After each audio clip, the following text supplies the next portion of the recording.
চলো আজকে সারাদিন কী করলাম দেখা যাক। তো আজকে তো শরীরটা ভীষণ খারাপ ছিল। আসলে আগের দিনে যে ব্লগটা শেয়ার করেছিলাম মাসির বাড়ি, তো সেইখানেই বলেইছিলাম শরীরটা খারাপ ছিল।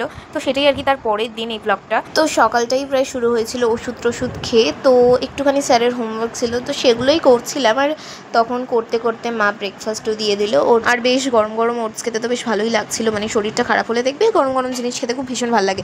তো আজকে আমি মাসির বাড়িও যাওয়ার ছিল, মানে জামাই ষষ্ঠী যেহেতু সামনেই, তো সেই জন্য তার কয়েকদিন আগে থেকে আর কি জায়গাটা সরবরাহ করলে বেশ ভালো হয় না। তো সেই জন্য দুদিন আগে আমরা থাকতে গেছিলাম। আর যেহেতু সবার স্কুল ছুটিও ছিল, মানে সামার হলিডেজ চলছিল, তো সেই জন্য আমরা সবাই মিলে একটুখানি থাকছিলাম ওখানে। তো ছুটি মতো ভালোই ছুটি কেটে গেছিলো।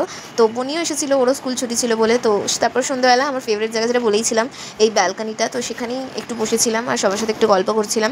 আর বাইরে না বৃষ্টিও পড়ছিল ঝিরি ঝিরি, তো ভীষণ ভালো লাগছিলো। এখানটা খুব সুন্দর একটা হাওয়া দেয়। আগের দিন তো বলেইছিলাম মানে ঘরটা গোছানোর জন্য এসেছিলাম, তো সেই দিন এসে আমরা বাড়ি চলে গেছিলাম। দেন আবার আজকে মাসির বাড়ি এসেছিলাম। তো আজকে যেহেতু এসেছি এই কদিন থাকবো আর কি, আজকে আর বাড়ি যাবো না। তো এই যে এখন সবাই মিলে রুটি করছে।